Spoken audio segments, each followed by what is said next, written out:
I asked Warren Buffett, I said, what made you the wealthiest man in the world? And he smiled and he said, 3 things.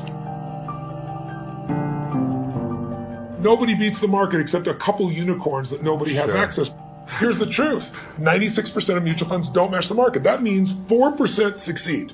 People don't know what they're doing. They put their money in a 401k. They pick a mutual fund not knowing what it is. So what I show people is not only do you not get the result, but in addition, you pay around 2,000% more than it's worth.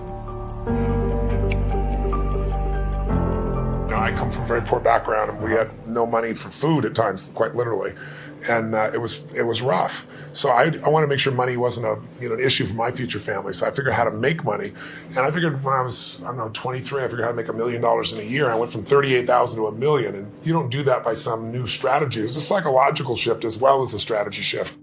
But then I made the same amount of money for 7 straight years, even though I built a dozen more companies. I helped more people than ever. But it was like unconsciously, well, you want more than $1 million? What are you, you greedy?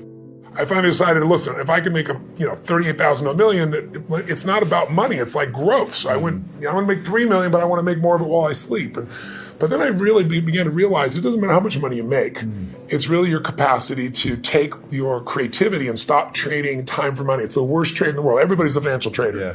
They don't realize they're a trader. They're trading time, and you can't get more time. So the first thing you want to teach anybody, a child, a kid, anybody, is that you'll never earn your way to freedom. You just don't. You look around and you see, Curt Schilling, if you remember from Boston Red Sox, made $100 million a year. He's broke.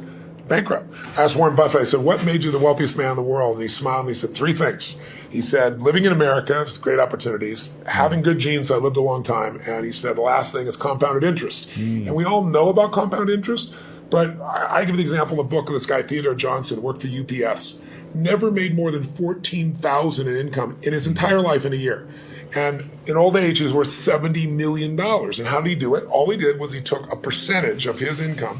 His percentage was 20%. Now, his family said, we can't save any money. But he met a friend who said, if you pretend there's a tax, and the tax just took the money away from you, and you never see it, the money just comes out of your account and goes in an investment account, you'll be financially free. And so he was disciplined. He didn't look at it. It happened. $70 million by compounding. So people's mistake is, and kids don't know this, adults don't know this, that you won't earn your way there, but you can compound your way there. Yeah. What I wanted to do is say, where do you put that money? The second trick is you really have to understand where you're going to get hurt, because the fees are just destroy people. 96% of all mutual funds never match the market. I mean, they never beat the market.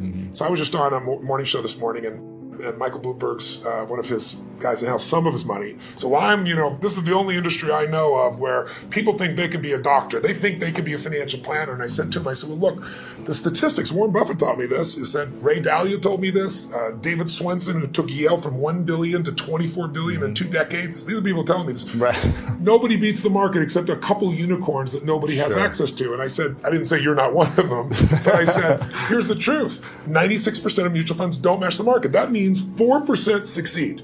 Now, what are your chances of picking the right mutual fund? People don't know what they're doing. They put their money in a 401k. They pick a mutual fund not knowing what it is. If you play blackjack and you and I play and you get 2 face cards and your inner idiot says, hit me, I want to get 1 chance in a million when you get ace. You have an 8% chance of winning. Right. If you try to get a mutual fund, you got the 4% chance of winning. So what I show people is not only do you not get the result, thinking logically, if I hire someone else to do it, they'll do better than me. But in addition, you pay around 2,000% more than it's worth.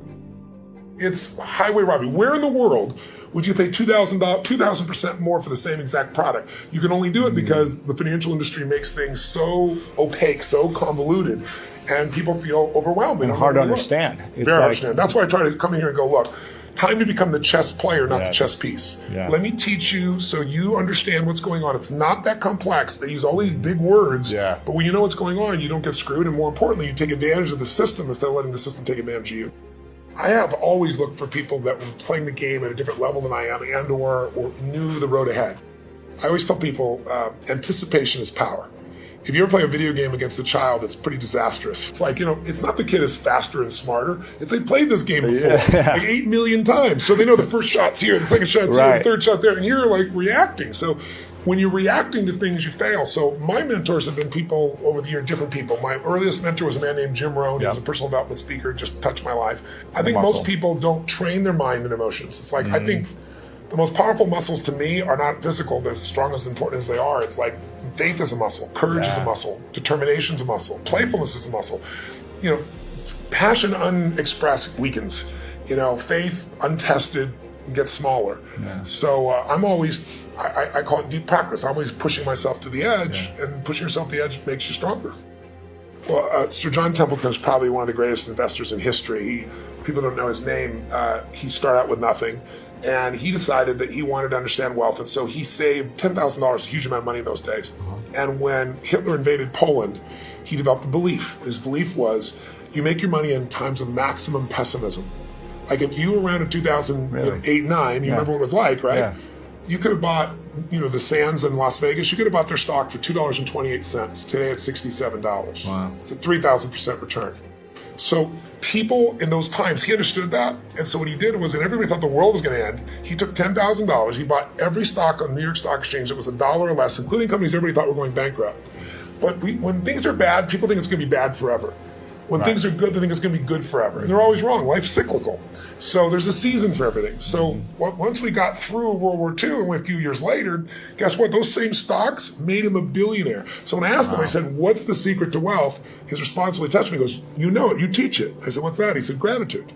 And I said, why do you say that? He said, because if you got $1 billion and every day you live pissed off and frustrated, the quality of your life is called pissed off and frustrated. Right. But if you have nothing, but you're euphorically grateful for whatever you have, you're the richest person that you're going to know. He said, so it doesn't matter how much money you got if you don't have gratitude. So I do the same thing, by the way. I have a process I call it priming, where I get up every morning. I do mine in the morning. I do this radical change to my body, kind of alter my state. And then I do 10 minutes, I never miss. And my first 3.5 minutes is what I'm really grateful for. And I make myself think of at least one of those three that's something really simplistic instead of something giant. You know, the wind on my face, the look in one of my kids' eyes, you know, something of that nature. And then I do 3 minutes of strength and healing, and I do 3 minutes of when I'm going to create my world. And I do that for a minimum of 10 minutes every day, because I believe you have to condition it. You don't just hope that stuff shows up. And then I started reading and feeding my mind, and then I developed this little system, and the system was really simple. And I tell people now, as I say, number one, every single day, you got to feed and strengthen your mind. Until you do that, you're always going to be in fear, because fear is automatic. The human brain is designed for survival. It's not designed for success. Your brain is not designed to make you happy. That's your job. Right. And the only way you're going to do it is if you feed your mind, because otherwise, weeds grow automatically. My coach, my mentor, Jim Rohn, used to tell me, so Tony, every day you got to stand guard at the door of your mind. You got to watch what's going in, because if you're not careful, stuff will go in. Every day I decided, I used to go to the library because it's the only place you go, and I'd read biographies, I'd read people's lives, and it'd make me go, wait a second, as bad as I think it is, the greatest people in the world had it worse. Sure. So there's something here. So you feed your mind.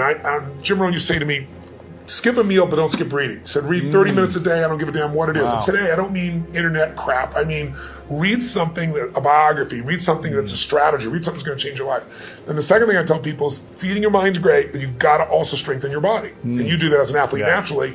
I learned to do that because fear is physical, right? You know where you feel it. And if you go work out, if you go lift, if you go run, even if you're out of shape, you just go for an intense walk, that experience alone changes your life. Every day of my life, the first thing I do before I do my priming, if I'm at one of my homes, I jump in some hot water for fun, and then I jump in freezing water. And I have, a river, in one of my homes in Sun Valley, and I've got cold plunges everywhere else. So I go in 57-degree water, boom.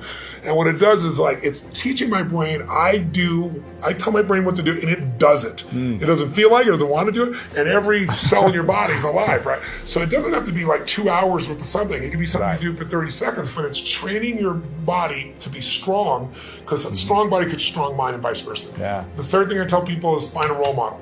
It seems impossible until you see somebody who's done it. So, Ray Dalio is one of the greatest investors in history. The guy was a caddy, right? His dad was a jazz musician. His mom was a homemaker. He's worth $14 billion. And when you start seeing that somebody else can do it, and you see they really did, you start to believe, you start to get certainty. And then the fourth thing I tell people is it's massive action and constantly change your approach. And then it's find somebody worse off than you are and help them. Because when you do that, it gets you out of yourself.